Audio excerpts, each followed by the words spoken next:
Predstavljajmo si eno prav posebno situacijo. Znajdemo se na neki prestižni londonski dražbi, kjer se prodaja v bistvu neka zelo stara, zaprašena, stoletja skrbno varovana skrinja. Aha, zveni kot začetek kakšnega dobrega filma. Točno tako. In v tej skrinji so osebni dnevniki ultimativnega, tistega res hiperracionalnega znanstvenika.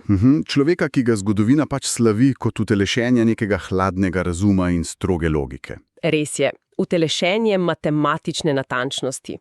In ko se ti skrivnostni zvezki končno odprejo, bi nekako, vsi bi pričakovali strani in strani kompleksnih enačb, pa geometrijskih skic, fizikalnih zakonov, takšne stvari. Ja, seveda. Toda namesto tega se pred očmi prikažejo, in to je tisti šok, neverjetno natančni recepti za čarobne napoje, pa ročno narisane podobe zmajev, ki goltajo lasten rep, in dobesedno kopica mističnih simbolov. To je absolutno noro, če pomisliš, za koga gre. Točno.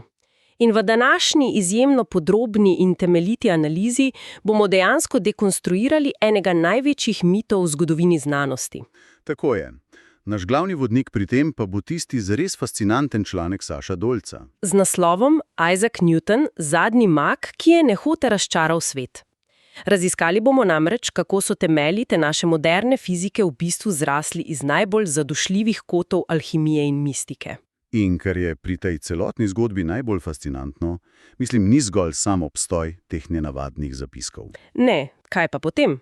Ta navidezni absurd, ta neverjeten trk med strogim matematičnim razumom in neko magijo. To sploh ni bila neka bizarna zgodovinska anomalija. Aha, niti osebnostna muha tega enega človeka. Ne, kje pa? Gre dobesedno za sam ključ do razumevanja, kako se je moderna znanost sploh rodila. Skozi to našo raziskavo virov se bo namreč pokazalo, zakaj sta magija in matematika v umu tega genija govorili popolnoma isti jezik. Čakaj, hočeš reči, da njegovo iskanje resnice sploh ni bilo razdeljeno na neki racionalni in iracionalni del? Točno to. Zanj sta bila to zgolj dva različna inštrumenta v istem, velikem orkestru stvarstva. Wow. Ok, da bi zares razumeli ta šok, se moramo najprej vrniti k trenutku, ko se je ta mit o tistem čistem, skoraj sterilnem znanstvenem umu v javnosti sploh prvič zlomil. Na tisto dražbo, a ne? Ja, premaknimo se v poletje leta 1936. Smo v sloviti londonski dražbeni hiši Sotheby's. In tam slavni ekonomist John Maynard Keynes kupi ogromen sveženj rokopisov. Ki so bili do takrat širši javnosti popolnoma neznani. Res je, popolnoma neznani. In Keynes je verjetno pričakoval, da bo v rokah držal arhitekturne načrte sodobnega razsvetljenstva, tiste prave, surove skice nebesne mehanike. Natančno, to je pričakoval.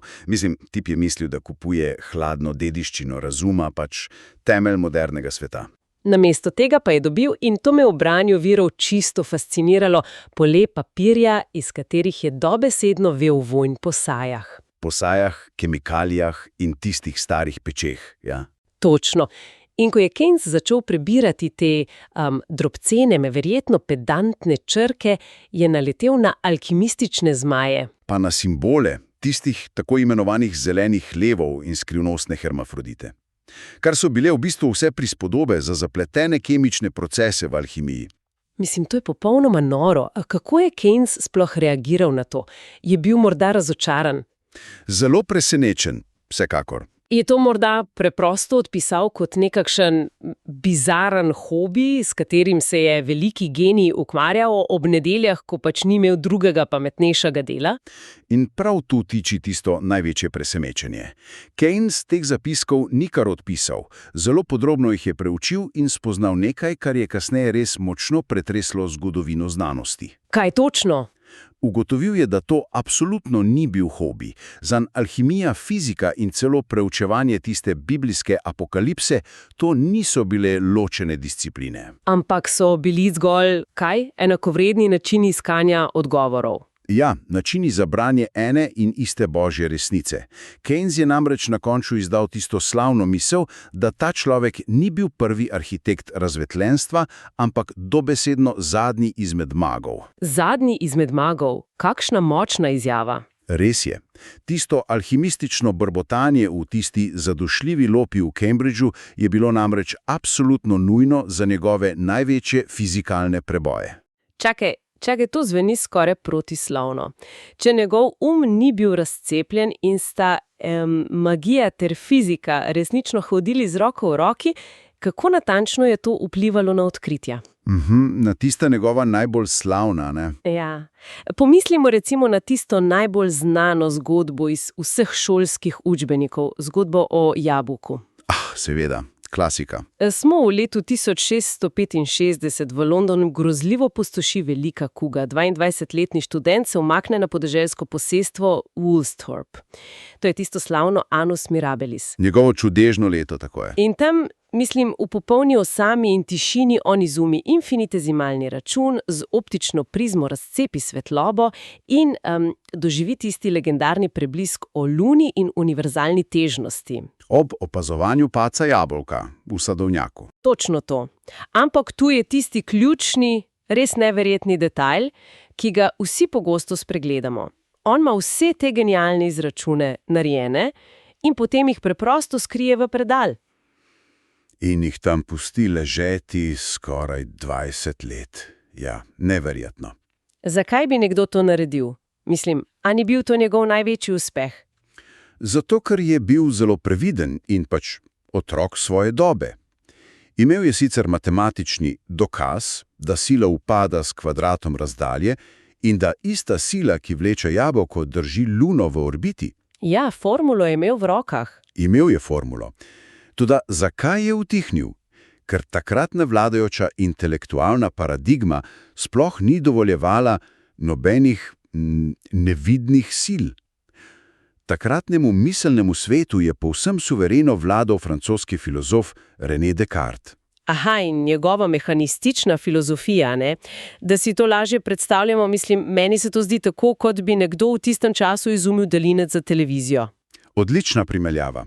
Natančno bi poznal matematiko, frekvenc in vedel, kateri gumb pritisniti, a izuma preprosto ne bi upal pokazati svetu. Ker nima pojma, kako ta signal potuje. Točno, ker ne ve, zakaj in kako ta nevidni signal sploh potuje po praznem zraku do televizije. Ampak, a je bila ta Descartova ovira res tako zelo nepremostljiva za znanstvenike? Zelo. Kartezijanci, torej sledilci Descartesa, so celotno vesolje dojemali kot nek neizmeren, popolnoma mrzel, mehanični urni mehanizem. Samo kot neke zobnike, ki se vrtijo. Še boljša prispodoba bi bila orjaška miza za biljard. Vse v vesolju se je po njihovem prepričanju premikalo izključno z neposrednim fizičnim stikom, kot biljardne krogle. Ki preprosto trkajo ena ob drugo. Tako je. Vesolje naj bi bilo polno neke nevidne snovi, tako imenovanega etra, ki je ta trk sploh prenašal. In če bi on takrat stopil pred nje in rekel, da sonce vleče zemljo nadaljava. Ja, da masivno sonce vleče zemljo k sebi skozi milijone kilometrov absolutne, prazne teme, brez kakršnih koli umestnih delcev. Znanstvena srenja bi ga preprosto razglasila za norega. Dejansko bi zvenel kot čarovnik, ne pa kot znanstvenik. Točno. Za tisti čas je to zvenelo kot pravljica, kot dobesedna vrnitev v srednjeveško okultno vraževerje, ki so se ga komaj znebili. In tu se potem začne tisti njegov neverjeten upor proti tej ideji mrtvega vesolja, a ne? Za takratno evropsko elito je bila ta Descartesova ideja biljardnih krogov ultimativni triumf razuma. Absolutno. Ampak njemu se je pa to zdelo kot en mrtev svet. Še huje, kot sem prebrala v virih, je v tem videl nek prikrit ateizem. Res je, ker je bil Bog s tem izrinjen povsem na rob. Bog je bil zgolj neki urar, ki je na začetku navil mehanizem vesolja, ga pustil pri miru in se umaknil. In to je bil zanj problem. Njegov umik v tisto temačno, zadušljivo alhimistično lopo torej sploh ni bil neki čudaški beg pred resno znanostjo. Nikakor ne. V bistvu je bilo to obupano iskanje tistega, kar tista mehanika trkov preprosto ni mogla pojasniti. Iskal je življenjsko silo. V starih tekstih imenovano spiritus vegetativus. Iskal je ta nevidni božanski ogenj, nekaj, kar oživlja snov in deluje čisto mimo tistih surovih zakonov trka na biljardni mizi. Točno to je iskal. In to iskanje je terjalo res izjemno visok, skorajda smrtonosen davek. Da bi našel to silo, je preživljal dneve in pač cele noči ob razžarjenih pečeh. Zelo nevarno početje, če mene vprašaš. Ekstremnost njegovih metod je bila naravnost zastrašujoča. On je dobesedno okušal živo srebro, antimon, vdihal je tiste strupne, rumene pa rdeče hlape iz steklenih posod. Mislim, človek se kar zgrozi ob misli, na kaj vse je bil pripravljen. Vse samo zato, da bi dokazal, da snov ni samo neka pasivna mrtva gmota, ki pač čaka na udarec druge gmote, ampak da ima v sebi neko skrito moč, aktivno načelo. Neverjetno, kako blizu smrti ali pa popolne norosti se je pripeljal, zgolj zaradi vztrajanja pri tej alkimistični tezi. Ampak če sem prav razumela to našo analizo, je bila ta nevarna praksa dobesedno ključnega pomena za samo fiziko. Brez kakršnega koli dvoma. Če mi to njegovo obsedenost povežemo s tisto širšo sliko, postane vse skupaj neverjetno logično. Kako to misliš? Brez teh nočej v alkimističnem laboratoriju, on nikoli, ampak res nikoli ne bi mogel konceptualizirati gravitacije. Zakaj ne? Zaradi jezika. Ker mu Descartesova mehanika preprosto ni ponujala besednjaka za to. Alkimija pa mu je dala tisti miselni okvir za aktivna načela, za sile, ki delujejo nadalje in oživljajo snov. Aha, torej je moral najprej verjeti v ta skriti božanski ogenj. Moral je razumeti, da v materiji obstaja nekaj več, nekaj nevidnega in predvsem dinamičnega, da je sploh lahko razvil koncept gravitacije, ki deluje skozi tisti prazen prostor. To je pa res izjemno spoznanje in to nas pripelje do nekaterih zelo globokih vprašanj o njegovem, osebnem, tistem čisto notranjem svetu. Ker ta njegov fanatični upor seveda ni izviral samo iz znanstvene radovednosti, ne? Točno. Imel je izjemno globoke, zelo radikalne osebne verske razloge. Rojen je bil na sam Božič leta 1642. Bil je nedonošenček, zelo droben in slaboten. Oče mu je umrl, mati pa ga je kasneje, mislim, da pri 3 letih, zapustila, ko se je ponovno poročila. In ta travma ter ta zelo specifičen datum rojstva sta v njem vzgojila skorajda mesijanski kompleks. Ja, bil je trdno prepričan, da ga je Bog dobesedno ohranil pri življenju z nekim zelo višjim namenom. In tukaj ti viri razkrijejo nekaj zares šokantnega. Genialni profesor na prestižnem koledžu Svete Trojce je bil v resnici skrivni heretik. Res je, skrivni heretik. Pripadal je ločini Arijancev. In to ni bila zgolj neka obrobna, manjša teološka debata ob čaju. Čakaj, kako to misliš? Kaj sploh verjamejo Arijanci? Arijanizem popolnoma zavrača dogmo o Sveti Trojici. Torej, tisto prepričanje, da so Bog Oče, Sin in Sveti Duh enako vredni in istobiti. Zanje je bil Jezus morda res izjemen, celo božanski, a ni bil enak Bogu Očetu. Aha, torej je zavračal sam temelj tiste uradne cerkve. Tako je.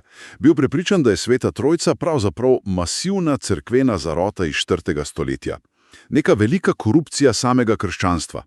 In če bi to njegovo prepričanje takrat prišlo na dan, bi se verjetno slabo končalo. Katastrofalno. Izgubil bi profesuro, izobučili bi ga iz tiste njegove univerze in verjetno bi končal v kakšnem zaporu. To pomeni, da je živel v eni neprestani paranoji in skrivanju.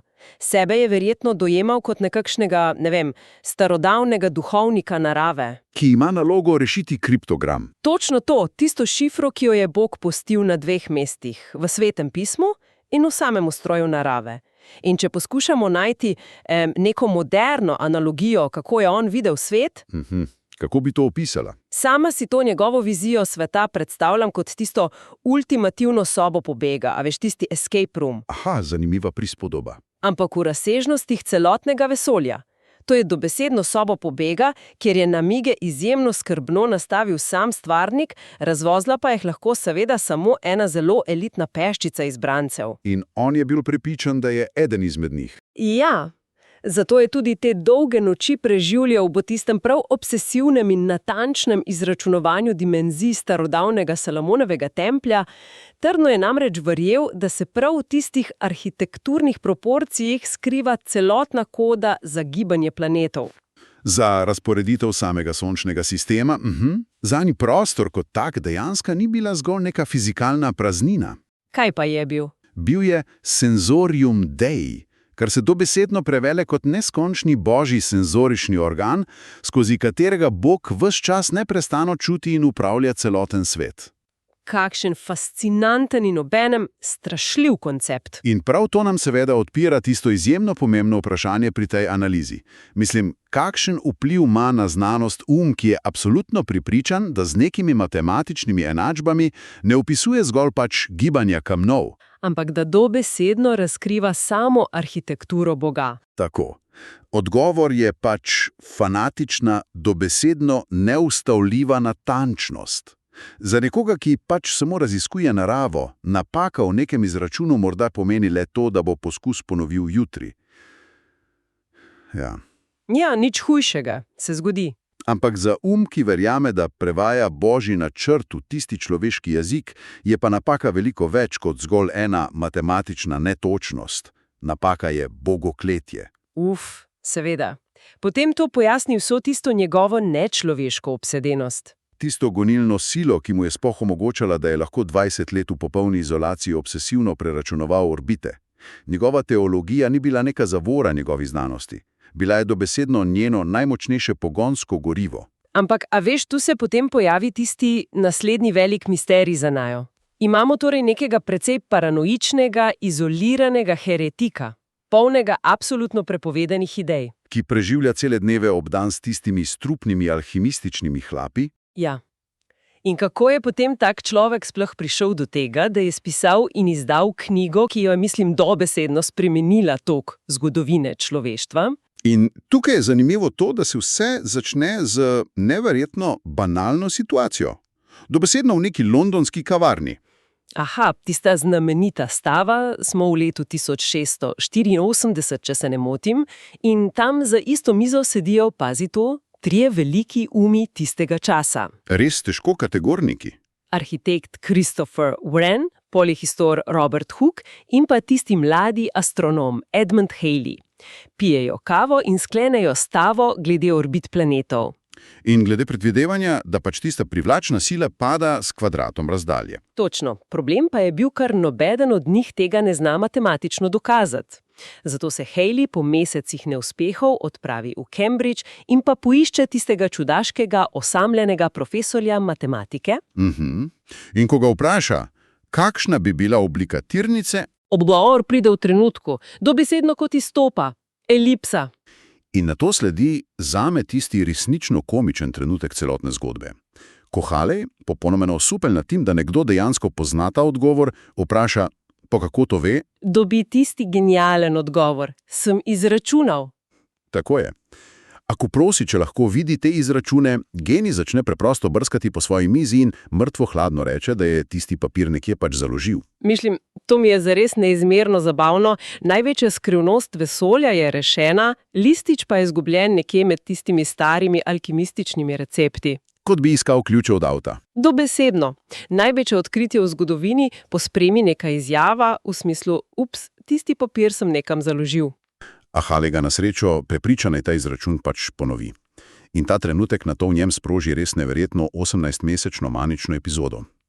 Pozabil je jesti, pozabil je spati. Ja, nekje sem mala tisto legendo, da se je njegova mačka precej redila z ostanki hrane z njegovega pladnja, ker ni jedel. Medtem ko je on pospešno zidal arhitekturo celotnega vesolja. In ko je vse to končno na papirju, sledi še ena, povsem absurdna podrobnost v tej naši iskavi. Katera? Moderna fizika bi namreč skoraj ostala v tistem predalu, ker je londonska kraljeva družba tistega leta dobesedno bankrotirala. Čakaj, tisti, ki naj bi knjigo izdali, so bili brez denarja, zakaj pa? Zaradi prejšnjega založniškega projekta. Izdali so namreč neko izjemno drago, ogromno enciklopedijo o ribah. O ribah, a daj no? Ja, z naslovom Historia Pistium. Ki pa se sploh ni prodajala, bili so popolnoma brez denarja in niso mogli tiskati njegove principije. Wow. Tukaj pa moramo resnično izpostaviti izjemno vlogo tega Edmonda Haleyja. Mislim, on očitno ni bil zgolj kurir ali pa astronom.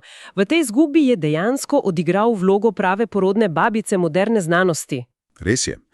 Ko je namreč videl, da kraljeva družba nima niti centa, se je odločil, da bo tisk te mojstrovine financiral čisto iz lastnega žepa. Čeprav sam ni bil nekaj posebej bogat. To je pa res velika žrtev za znanost. In ob tem je moral še ves čas miriti tisti njegov zelo krhek ego, preprečevati njegove osebne izpade, ga bodriti ob paranoičnih mislih. Aha, misliš glede tega, da mu vsi želijo ukrasti njegove genialne ideje? Točno. Moral ga je usmerjati k cilju. Brez Haleyjevega potrpljenja in pač njegovega denarja bi principija matematika morda zavedno ostala le nek kup neurejenih, zaprašenih zapiskov. To je čudovit prikaz dejstva, da genialnost sama po sebi ni vedno dovolj. Vedno potrebuješ še nekoga, ki to genialnost prepozna in jo zna pač prevesti v ta naš stvarni svet.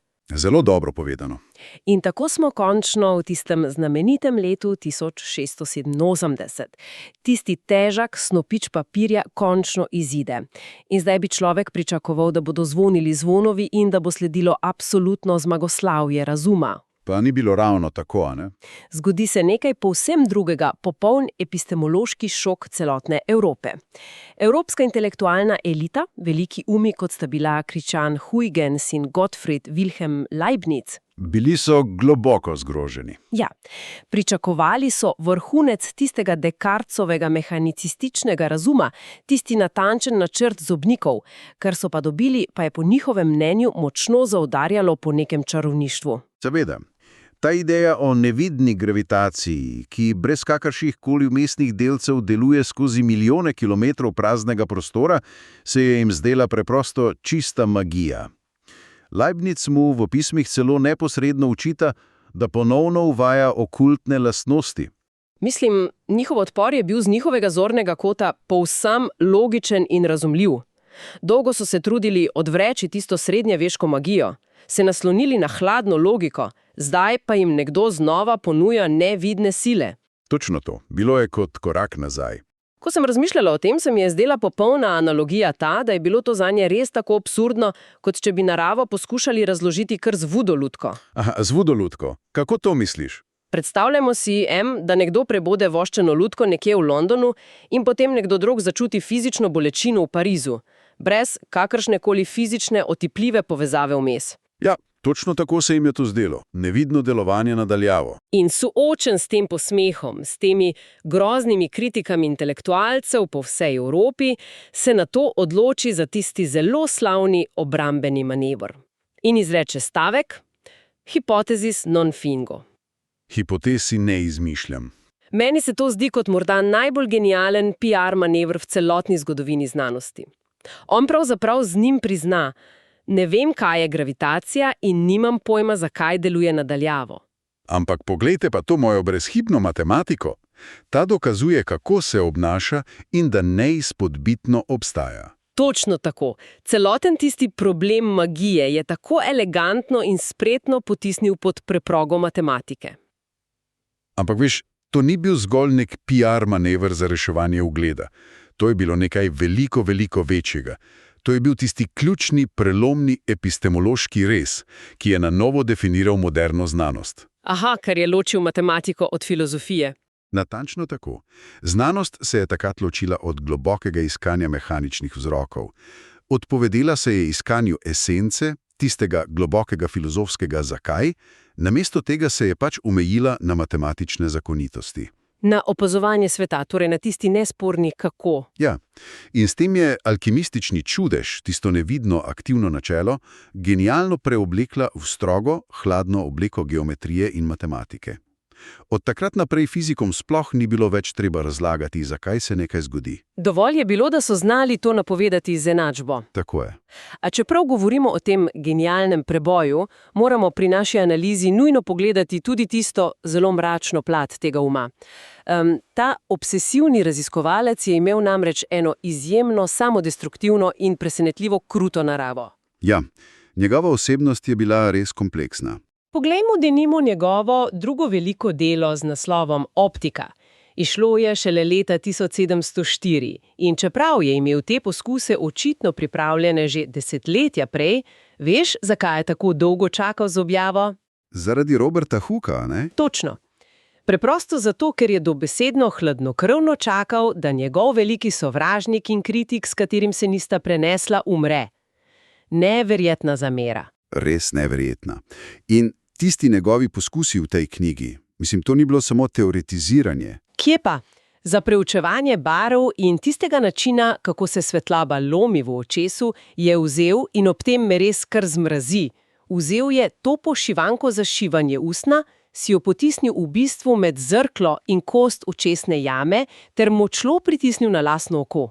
Samo zato, da bi videl, kako deformacija vpliva na zaznavanje barv. Dobesedno zabadanje igle v oko v imenu lova na neke surove podatke. Pač, tip je šel do konca. In zanimivo je, da se ravno na koncu te, sicer strogo znanstvene optike, nahaja dodatek naslovljen Vprašanja. In v tem delu stari alhimist znova sname svoj strogi matematični oklep in začne popolnoma svobodno špekulirati o etru. O tistih njegovih ljubljenih aktivnih načelih. Tako je. In o iskanju nekakšne duše narave. Ta njegova dvojnost je bila pač nenehna. A ta dvojnost je imela izjemno visoko ceno. Leta 1693 je doživel strašen živčni zlom. Ampak ta zlom očitno ni bil samo psihične narave, kaj ne? Moderne analize tistih njegovih las, ki so se na srečo ohranili, so menda pokazale nekaj precej zastrašujočega. Res je. V njegovih laseh so našli izjemno povišane vrednosti živega srebra. Zastrupitev s težkimi kovinami, ki je bila neposredna posledica let vdihanja hlapov v alhimističnem laboratoriju. In to ga je pripeljalo na rob norosti. Ja, v globoko paranojo in dobesedno blodne obtožbe svojih prijateljev.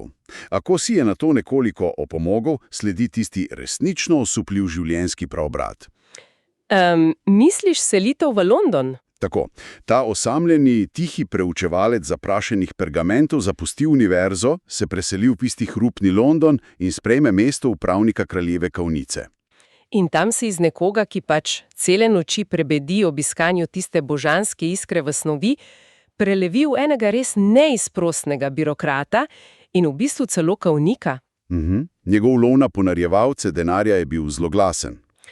Ja, organiziral je mrežo ovaduhov, z neko neverjetno hladnokrvnostjo je osebno preiskoval in lovil te ponarjevalce in jih, mislim, mrtvohladno pošiljal na vešala.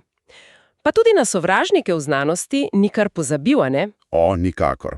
Z Leibnicem se je zapletel v izjemno granak spor, glede tega, kdo je prvi izumil tisti infinitezimalni račun. Sijo, ki naj bi ta spor pravično razrešila. V resnici pa jo je tajno vodil kar sam. Sam je celo pisal poročila zanjo in z njimi Leibnica pač uradno razglasil za plagiatorja. Skušal ga je povsem uničiti. Tukaj res vidimo eno najbolj globokih in pa tragičnih ironij v zgodovini znanosti. Kako bi jo ti povzela? Imamo namreč tega alhimističnega maga, ki je celo življenje v tišini laboratorija in skozi tiste strupene hlape iskal božansko resnico v snovi, iskal je božji podpis. Pri tem iskanju pa se je fizično in psihično povsem izčrpal in zastrupil svoj In ko je končno prestopil v javno sfero in dobil tisto politično moč, je to isto fanatično, rigidno strogost, ki jo je prej iskal zgolj pri zvezdah, prenesel naravnost na soljudi. V njegovem svetu popolnih enačb preprosto ni bilo prostora za človeške slabosti in usmiljenje. Popolnoma se strinjam. In vse to nas pripelje do samega konca te naše temeljite analize. In do tistega, kar bi lahko imenovali za verjetno največji preobrat v zgodovini idej. Aha, kje se skriva ta preobrat? Če se vrneva k samemu bistvu, osnovni, tisti ultimativni cilj celotnega njegovega garanja, vsej tistih neprespanih noči, je bil le eden. On je želel z matematiko neizpodbitno dokazati prisotnost in pa nujnost Boga v vesolju. Ker je bil prepričan, da njegovo osončje ni popolno, kaj ne? Da se kot mehanizem rahlo zatika. Točno. Opažal je namreč, da masivna planeta Jupiter in Saturn svojo gravitacijo nenehno rahlo motita tirnice drug drugega. Aha, in je mislil, da bi to vodilo v haos. Menil je, da bi se te motnje sčasoma seštele in da bi planeti slej ko prej zleteli naravnost v Sonce. Zato je trdil, da mora obstajati Bog kot neki nebesni mehanik, ki mora vsake toliko poseči vmes in ponovno naravnati sistem. Ampak potem, slabo stoletje kasneje, se zgodi ta preobrat. Na prizorišče stopi briljantni francoski matematik Pierre-Simon Laplace. On vzame natančno te iste gravitacijske enačbe, jih izpopolni z novo matematiko in dokaže nekaj neverjetnega. Matematično dokaže, da se vse te motnje Jupitra in Saturna skozi tisočletja v resnici popolnoma izničijo same od sebe. Osončje se po teh njegovih enačbah stabilizira povsem samo. In ko Laplace to svoje ogromno delo predstavi Napoleonu, sledi tisti slavni zgodovinski trenutek. Res je. Napoleon, ki je pač rad postavljal provokativna vprašanja, pogleda Laplacea in mu reče, da je napisal ogromno knjigo v ustroju vesolja, a da v njej niti enkrat ni omenil stvarnika. In Laplace mu mirno, popolnoma hladno odgovori: Gospod, te hipoteze nisem potreboval. Kakšna izjemna ironija. Je Laplace Boga zavedno odstranil iz znanstvene enačbe stvarstva. In če narediva tisto res zaključno sintezo več stoletij te znanstvene revolucije, se nam izriše osupljiva slika. Kopernik je iskal popolnost in s tem nehote razrušil tisti varni srednjeveški red kozmosa. Galilej je nato s teleskopom in geometrijo vnesel metodo, ne? Tako, nato je prišel Newton, ki je tej strogi geometriji vdihnil pač aktivno načelo iz alhimije in svetu ponudil ultimativno matematično orodje, da bi dokazal prisotnost Boga. Vendar je nato prišlo tisto pravo moderno razsvetljenstvo, ki je pograbilo natanko to njegovo orodje in porezalo vso magijo stran. Arhitekt je mislil, da gradi vsemogočno svetišče, na koncu pa so z njegovimi načrti ustvarili popolnoma brezoseben avtomat. Zgodovina znanosti ima res neizprosen smisel za ironijo. Ne bi mogel bolje povedati. In ob koncu te temeljite analize virov se zavedanje o tem fascinantnem potovanju resnično usede.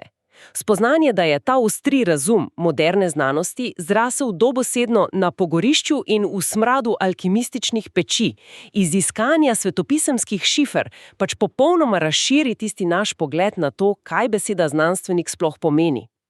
Pokaže nam, da vrhunska genialnost v bistvu sploh ne izključuje obsedenosti z nečim, kar se danes zdi popolnoma neracionalno. Po vsem tem navdihu iz preteklosti se zato naravno ponuja ena izjemno provokativna misel za konec, za tisti res pravi samostojni razmislek.